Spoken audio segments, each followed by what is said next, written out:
자, 우리가 1장과 2장을 보면 하나님의 인간 창조는 다른 창조물과는 좀 다르게 아주 특징이 있게 인간을 만드신 것을 우리가 발견하게 됩니다.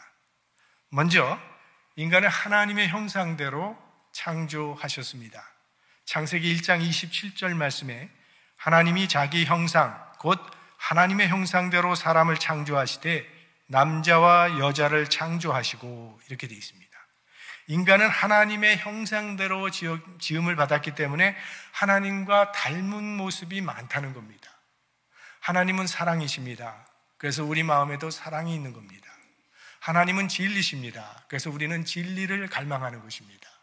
하나님은 거룩하심으로 우리는 거룩을 사모하고, 하나님은 세 분의 사회로 존재하고 있기 때문에 우리도 이와 같이 사회를 이루고 살아가는 것이고, 하나님은 도덕적인 분이시기 때문에 우리에게도 도덕적인 성품이 있습니다.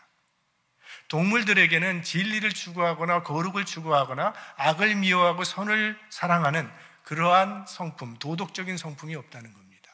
오직 인간에게만 주어진 것입니다. 그 다음에 하나님께서 사람을 만드실 때는 의논을 하셨다고 나와 있습니다.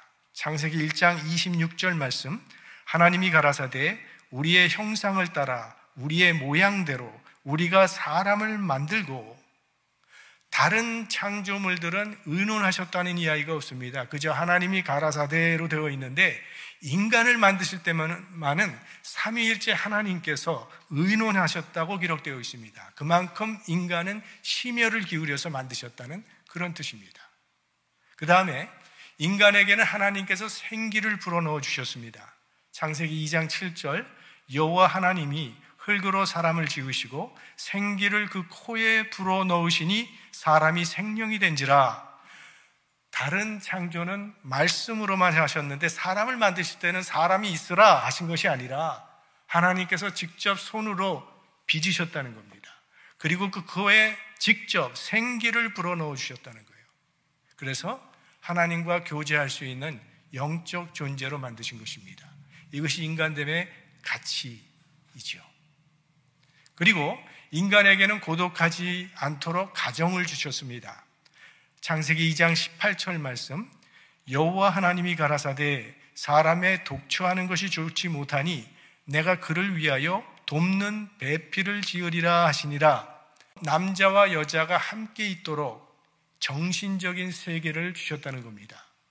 동물도 암컷과 수컷 짝을 지어서 하나님께서 창조해 주셨는데, 그렇게 짝을 지은 다음에는 생육하고 번성하여 땅에 충만하라고 말씀하셨어요. 즉 동물은 새끼를 낳기 위해서 짝을 지어줬다는 거예요. 생식을 위해서 짝을 지어주신 것입니다. 그런데 사람은 돕는 배필이라고 말을 했습니다. 부족한 부분을 서로 채워주는 짝을 만들어 주신 것입니다. 이것은 이제 다음 주일날 우리가 자세히 좀 생각해 보도록 하겠습니다. 그리고 우리 인간에게는 사명을 주셨습니다. 창세기 1장 28절, 하나님이 그들에게 복을 주시며 그들에게 이르시되 생육하고 번성하여 땅에 충만하라, 땅을 정복하라, 바다의 고기와 공중의 새와 땅에 움직이는 모든 생물을 다스리라 하시니라. 다른 모든 피조물에게는 생육하고 번성하고 땅을 충만하라고만 하신 반면에 사람에게는 모든 생물을 다스리라고 하는 명령을, 사명을 주셨습니다. 그러니까 하나님의 그 모든 은혜와 사랑과 복이 사람을 통해서 모든 피조물에게 흘러가도록, 그리고 모든 피조물이 그로 말미암아 유지되도록 하나님께서 세우셨다는 겁니다. 그리고 마지막으로 하나님은 인간과는 계약을 맺으셨습니다.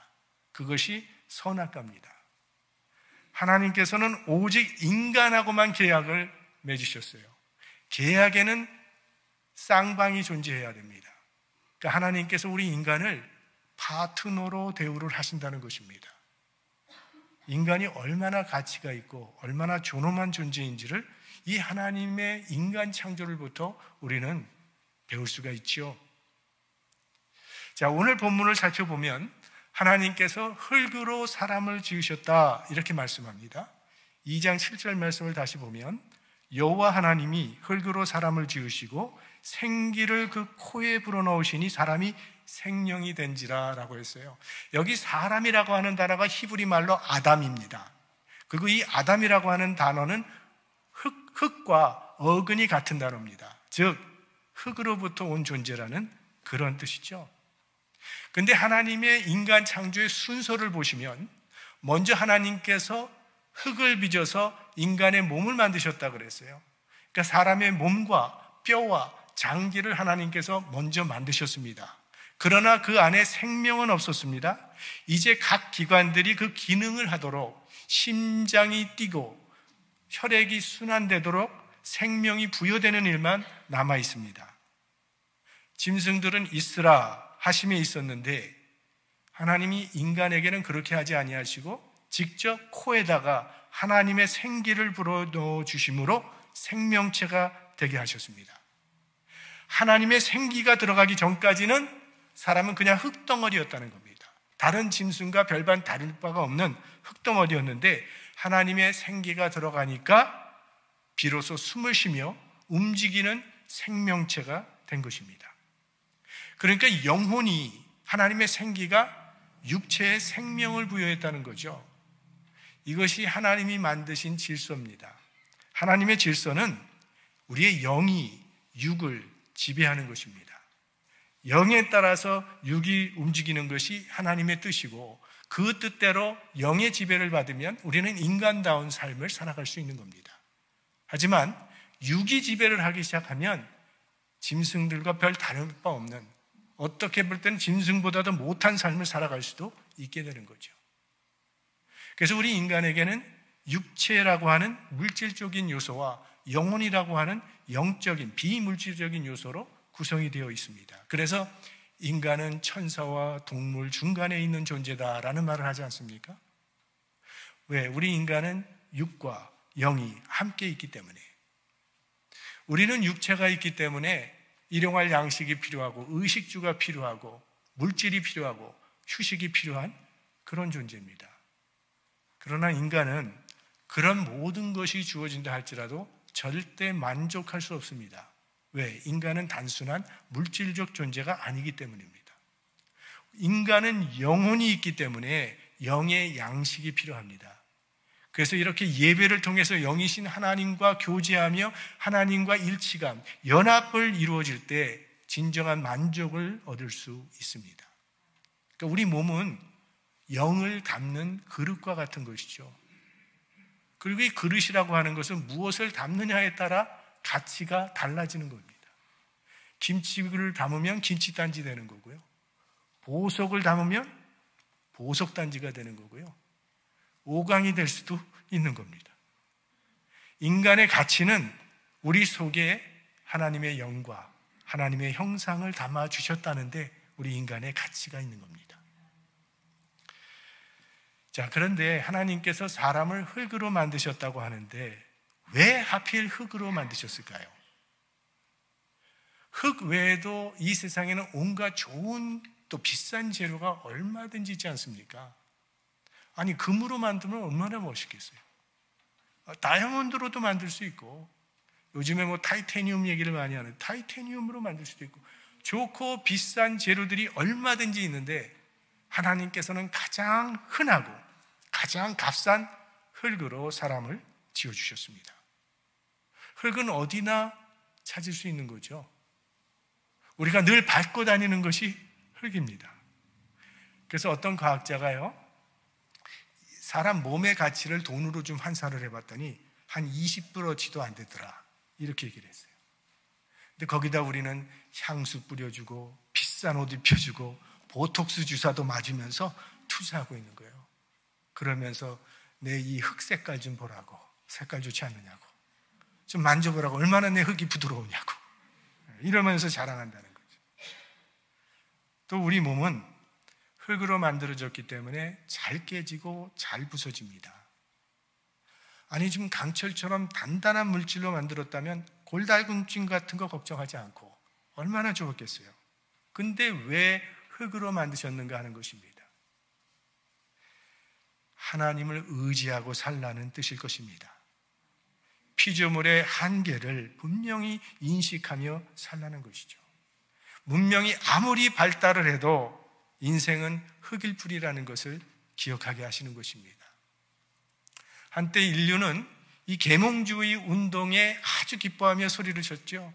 이제 온 세상이 교육으로 말미암아 새로운 세계가 될 것이다. 인간을 잘만 교육을 시키면 인간은 달라지고 이제 새로운 세계가 펼쳐질 것을 꿈꿨습니다. 그런데 지금은 아무도 그런 말 하는 사람 없습니다. 다 실패했기 때문에. 그러니까 사람의 가치는 교육이나 교양이나 철학 같은 것으로는 고양되지 않는 것입니다. 인간은 1000년을 살든 10,000년을 살든 흙일 뿐입니다. 인간은 처음부터 흙으로 만들어졌고 마지막에는 흙으로 돌아가는 존재. 이사야 2장 22절, 너희는 인생을 의지하지 말라. 그의 호흡은 코에 있나니 새말가치가 어디 있느냐. 인간의 참된 가치는 전적으로 하나님의 은혜와 사랑에 의존되어 있는 것입니다. 하나님과의 특별한 관계 때문에 인간은 가치를 갖게 된다는 거예요. 하나님이 우리를 사랑하시기 때문에 우리는 가치가 있는 존재고, 하나님이 우리를 가치 있게 여기시기 때문에 우리는 가치를 갖게 된다는 겁니다. 하나님께서 얼마나 우리 인간들을 사랑하시고 우리 인간에게 복 주시기를 원하셨는가를 보여주는 것이 에덴 동산입니다. 8절, 여호와 하나님이 동방의 에덴에 동산을 창설하시고 그 지으신 사람을 거기 두시고 라고 했어요. 이 에덴이라고 하는 말의 뜻은 희락, 기쁨. 그러니까 희락의 동산, 기쁨의 동산이라고 한 겁니다. 그러니까 에덴 동산은 인간을 향한 하나님의 사랑이 가득 담겨 있는 아주 풍성하고 아름다운 동산으로서 사람의 영혼에 기쁨과 해락을 주는 풍요로운 곳이라는 그런 말입니다. 이제 에덴 동산의 모습이 성경에 나오는데요, 9절에 보면 여호와 하나님이 그 땅에서 보기에 아름답고 먹기에 좋은 나무가 나게 하시니 동산 가운데에는 생명나무와 선악을 알게 하는 나무도 있더라. 여기 보면 에덴 동산은요, 보기에 아름다운 나무들이 많이 심겨져 있었다고 합니다. 아름다운 경치는 인간에게 기쁨과 평안을 줍니다. 그래서 사람들은 그 아름다움의 기쁨을 느끼기 위해서 세상 끝이라도 찾아가 보고 싶어서 여행을 가는 거죠. 아름다움이란 비단 자연의 경치만이 아니라 우리 인간의 마음에 감동과 기쁨을 줄 수 있는 모든 것을 의미하는 것입니다. 에덴 동산이 바로 그런 곳이었다는 겁니다. 희락과 기쁨의 동산, 아름다운 것. 또 이 에덴 동산에는 먹기에 좋은 나무들이 가득히 심겨져 있었다고 했습니다. 내가 먹고 싶은 것은 얼마든지 얻을 수 있는 아주 비옥하고 열매가 풍성한 나무들로 가득한 곳, 그것이 에덴 동산이라고 말하고 있습니다. 그리고 에덴 동산 가운데에는 생명나무와 선악을 알게 하는 나무가 있었습니다. 자, 이 특별한 두 나무는 동산에 어디서든지 바라볼 수 있도록, 눈에 띄도록 동산 중앙에 두셨습니다. 생명나무 과실은 먹으면 영생하게 됩니다. 만약 인간이 선악과를 따먹기 전에 이 열매를 먹었다면 불멸의 몸이 되었을 것입니다. 하지만 죄 지은 후에는 인간이 영생하는 것을 막기 위해서 접근이 금지되었습니다. 자, 생명나무를 동산 중앙에 두신 이유가 무엇이겠습니까? 어디서나 이 생명나무를 바라볼 수 있게 하셨다는 겁니다. 이 생명나무가 인간에게 주는 메시지가 있습니다. 흙으로 지음받은 아담아, 네가 비록 흙이라 할지라도 영생의 복이 너희 목전에 있단다 라는 메시지입니다. 그래서 이 생명나무를 바라볼 때마다 자신을 향한 하나님의 무한한 은혜와 그 하나님의 사랑을 느끼게 해주고, 그래서 마음의 기쁨과 평안을 주는 나무, 그것이 생명나무였습니다. 인간은 유한한 존재이고 티끌에 불과하지만 하나님은 그런 우리들에게 영생의 축복을 준비하고 계시다는 것을 알려주는 나무, 그 나무가 동산 중앙에 있었다는 거죠. 하나님의 사랑이죠. 그 다음엔 선악을 알게 하는 나무가 있었습니다. 만약 인간이 하나님께 순종했다면 우리는 선만 알고 살았을 존재인데, 이 선악과는 죄와 악을 체험적으로 알게 하는 그런 나무였습니다. 이 나무에 대해서는 이제 잠시 후에 말씀드리도록 하겠고요. 계속 우리 에덴의 모습을 좀 살펴보면 10절 말씀, 강이 에덴에서 발원하여 동산을 적시고 거기서부터 갈라져 네 근원이 되었으니, 에덴 동산에는 물이 풍족했습니다. 물은 생명의 원동력이 되는 물질입니다.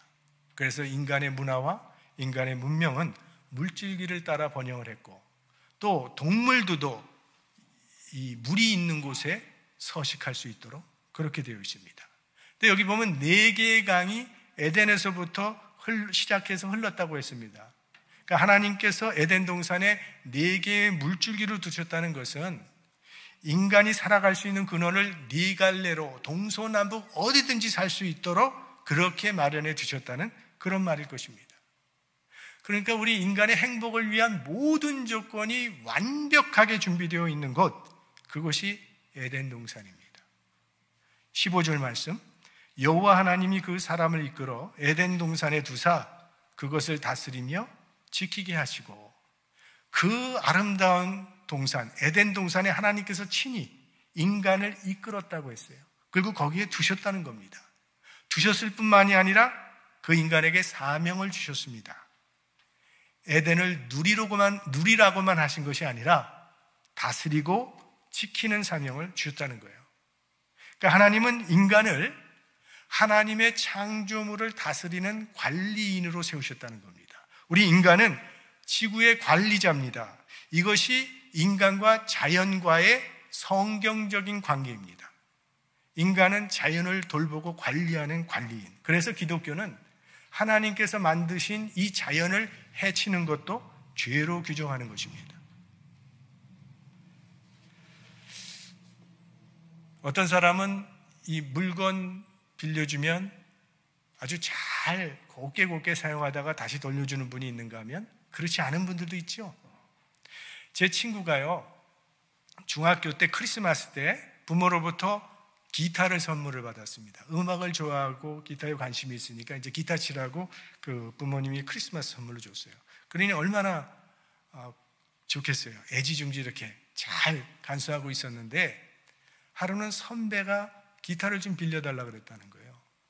그래서 어떡할까 하지만 빌려줬어요. 근데 이 선배가 기타를 친다고 카포를 끼고 계속 이걸 왔다 갔다 하다 보니까 긁힌 거예요. 많이 긁힌 채로 아무 문제 없는 것처럼 이렇게 돌려줬다는 거예요. 그걸 받으니까 너무 이 친구는 실망을 한 거예요. 마치 자기 마음이 긁힌 것처럼. 그래서 이게 사실은 50년 전의 일이거든요. 중학생 때 일인데 50년 후에도 그 선배의 이름만 나오면 그 얘기를 해요. 우리는 하나님께서 맡겨주신 이 지구를 잘 관리해야 될 책임이 있는 겁니다. 엉망진창으로 돌려드려서는 안 된다는 거. 그게 우리에게 주어진 하나님의 사명이에요. 다스리며 지키라. Keep it 그랬거든요. Take care of it 그러셨습니다. 자, 여기 그 다음에 이제 다스리며 지키게 하시고, 이 말을 영어 성경에 찾아보면 to work it and take care of it 이렇게 돼 있어요. work, take care. 에덴 동산은 아무 일도 하지 않고 그저 빈둥빈둥 놀고 먹는 그런 동산이 아니었습니다. 그곳에 일이 주어졌다는 거예요. 아담이 해야 될 일은 다스리며 지키는 것이었습니다. 일은 필요악이라고 생각하는 사람들이 종종 있는데, 일은 하나님께서 인간에게 주신 신성한 사명이며 의무입니다. 그리고 원래 일이라고 하는 것은요, 하면 할수록 즐거운 것이었어요. 그런데 죄로 말미암아 괴로운 노동으로 속성이 바뀌어지게 된 것입니다. 원래 에덴 동산에서는 인간은 생존을 염려할 필요가 없었어요. 모든 게 다 주어졌습니다. 은혜 가운데. 그런데 죄가 들어오면서 저주를 받아서 이 노동이 생존을 위한 도구로까지 전락돼 버린 것입니다. 예수 믿고 구원받은 성도들의 삶 가운데는 회복되어야 할 여러 가지 영역이 있는데 그 중에 하나가 이 일입니다. 일의 영성이 회복될 필요가 있는 거예요. 사람은 처음부터 일하는 존재로 지음받았습니다. 그래서 우리가 하나님을 사랑하는 마음으로 일을 하게 되면 그 일 속에 감격이 있는 것이고 만족이 있도록 그렇게 만드신 겁니다. 그래서 종교개혁자들은 성도들에게 직업은 소명이라고 말한 거예요. 아담이 하나님의 사명을 받고 하나님의 뜻을 따라 일했던 것처럼 성도들의 직업은 하나님을 섬기고 이웃을 봉사하는 통로가 된다는 거죠. 그래서 성도들은 땀 흘려 일하는 것을 귀하게 여겨야 합니다. 정당하게 일하고 정당한 보수, 결과를 기대해야 하는 겁니다. 일하지 않고 살 수 있으면 얼마나 좋을까? 아니죠. 로또 당첨자들의 굉장히 많은 퍼센티지가 다 나중에 고지가 된다고 하잖아요. 그러니까 로또 당첨되지 않은 분들은 감사하시기 바랍니다. 일해서 살 수 있는 것이 축복입니다. 인간은 수고해야 될 것을 위해 수고할 때 가치 있는 인생이 됩니다. 내가 해야 될 그 일을 내가 하지 않으면 내 주변에 있는 사람들이 힘들어지는 거죠. 지옥을 경험하게 되는 거죠. 그 다음에 또 하나님께서 우리 인간에게 주신 매우 귀한 선물이 나오는데 16절 말씀에 여호와 하나님이 그 사람에게 명하여 가라사대 동산 각종 나무의 실과는 네가 임의로 먹되, 이렇게 잘 점잖게 표현을 했는데요. 우리 새번역을 보면 조금 더 우리 마음에 잘 다가옵니다. 새번역 창세기 2장 16절인데요. 우리 함께 합독해 보겠습니다. 주 하나님이 사람에게 명하셨다. 동산에 있는 모든 나무의 열매는 네가 먹고 싶은 대로 먹어라. 먹고 싶은 대로 먹으라는 거예요. 무제한의 자유를 우리에게 허락해 주셨다는 것을 말씀하고 있습니다. 넌 평생 복숭아만 먹고 살아라 했다면 조금 재미가 없었을 것 같아요. 복숭아 알러지 있는 사람들은 큰일 날 뻔했죠. 근데 모든 열매 다 먹을 수 있다고 주셨어요. 그래서 지금도 우리 사람들은 수많은 음식을 자기의 미각에 따라 원하는 대로 먹으며 살아가고 있습니다. 직업도 마음대로 택할 수 있도록 자유를 주셨습니다. 공무원이 돼도 좋고, 기술자가 돼도 좋고, 의사가 돼도 좋고, 회계사가 되기도 좋고, 비즈니스맨이 돼도 좋고, 유튜버가 돼도 좋고, 세상 어디든지 우리가 원하는 대로 살 수 있는 자유를 주셨습니다. 캘리포니아가 좋으면 캘리포니아에서 살고, 뉴욕이 좋으면 뉴욕 가서 살고, 한국이 좋으면 한국 가서 살고, 모든 자유를 하나님께서 우리에게 주셨다는 것 축복이죠. 이렇게 하나님께서 무제한의 자유를 주셨는데 한 가지를 금하십니다. 17절 선악을 알게 하는 나무의 실과는 먹지 말라. 네가 먹는 날에는 정령 죽으리라 하시니라. 한 가지를 금하셨어요. 그런데 늘 여기서 문제가 제기가 됩니다.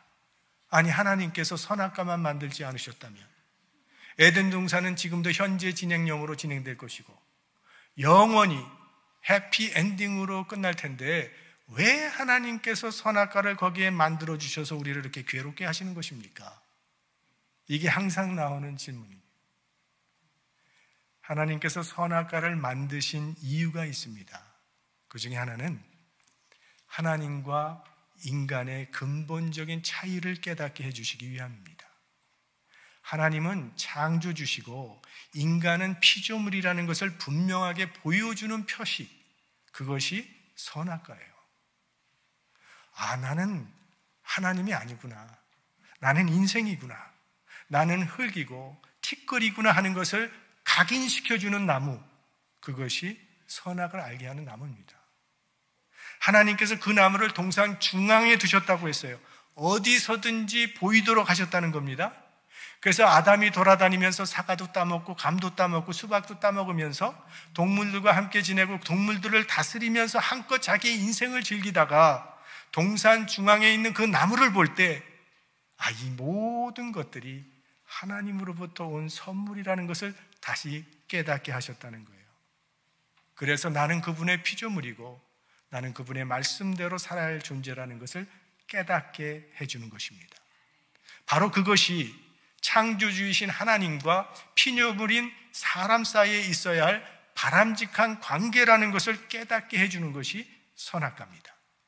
그러니까 선악과는 하나님과 사람 사이에 있어야 할 삶의 질서인 동시에 진정 에덴이 어디에 있는지를 우리에게 알려주는 표지판, 그것이 선악과예요.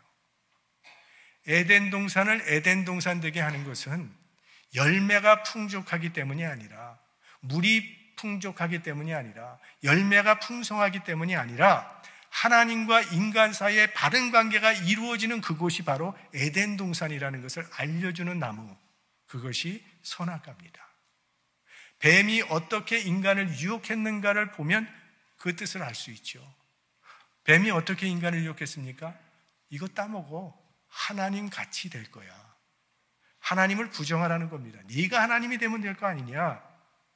하나님과 인간의 차이를 부정하는 행위, 그게 죄입니다. 그래서 선악과를 따먹는 순간 죄가 시작된 것이고, 그 죄로 말미암아 인간은 실나곤했죠. 에덴을 잃어버리게 된 것이죠. 원래 인간은 에덴 동산에서 살도록 지음받았습니다. 그리고 그것은 지금도 하나님의 소원입니다. 그러나 우리의 현 주소는 에덴 동산에서 쫓겨나 살고 있는 것입니다. 어떻게 하면 이 에덴 동산을 우리 삶 속에 다시 회복할 수 있겠습니까? 우리가 범했던 선악과를 복원하는 것입니다. 하나님을 내 인생의 주인으로 모시고 사는 것이에요. 하나님은 나의 창조주이심을 인정하고 나는 하나님의 피조물이라는 사실을 인정하면서 나는 하나님의 말씀 안에 사는 존재임을 깨닫고 그분의 말씀에 순종하며 사는 삶, 그 안에 에덴이 깃들게 되는 것입니다. 우리의 가정에 이 선악과를 복원하면 우리의 가정은 에덴 동산이 될 것이고, 우리 일터에 선악과가 복원되면 우리 일터가 에덴 동산이 되는 것이고, 우리 교회에 선악과를 복원하면 우리 교회는 에덴 동산이 될 것입니다. 우리 마음속에 이 선악과를 복원하면 우리는 에덴의 사람이 될 것입니다. 여러분의 삶과 여러분의 가정과 일터 위에 이 하나님의 에덴의 축복이 회복되는 은혜가 임하시기를 주님의 이름으로 축원합니다.